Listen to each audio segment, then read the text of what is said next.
तावीज़ जायज़ है, दम करना भी। लेकिन सवाल मेरा ये है आप लोगों से कि कोई हदीस ऐसी पढ़ी है आपने कि एक बंदा मिस्र से आया हो नबी पाक के पास दम कराने, या एक आदमी शाम से दम कराने आया हो नबी पाक के पास? पढ़ा है कहीं आपने?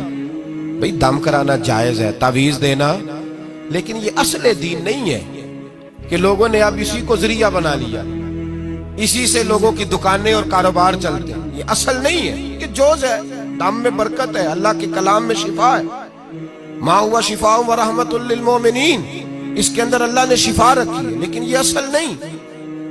असल रसूलुल्लाह का दीन है। आला हजरत रहमतुल्लाह अलैह के पास एक मुरीद आ गया। आजकल तो मिठाई होती है, उस जमाने में पेड़े होते थे, तो पेड़ों की एक टोकरी लाया, यूं समझ ले मिठाई का डब्बा लाया। आला हजरत ने फरमाया कैसे आए हो?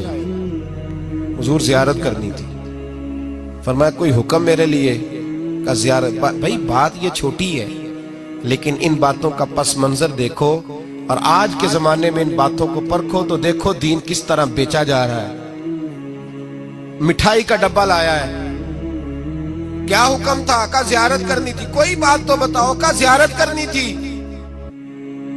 आला हजरत ने ना वो मिठाई का डब्बा तालिब इल्म को कहा पेड़े जाओ घर दे आओ। वो घर दे आया तो थोड़ी देर के बाद मुरीद कहने लगा हुजूर एक तावीज़ भी चाहिए था।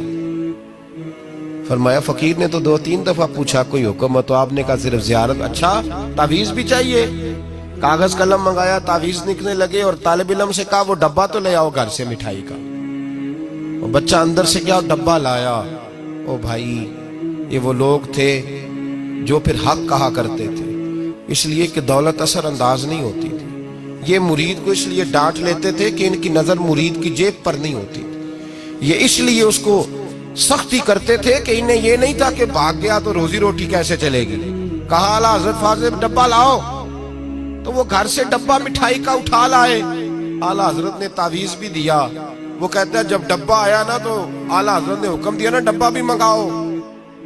अब उन लफ्जों में जलाल इतना था कि मैं घबरा गया, पता नहीं अब क्या बनेगा। मैं बोल ना सका, डब्बा आ गया। आला हजरत ने वो मिठाई का डब्बा भी वापस किया और तावीज़ भी दिया और एक जुमला कह के नमाज पढ़ने चले गए। एक जुमला फरमाने लगे अपना मिठाई का डब्बा ले जा, अहमद रजा तावीज़ बेचा नहीं करता।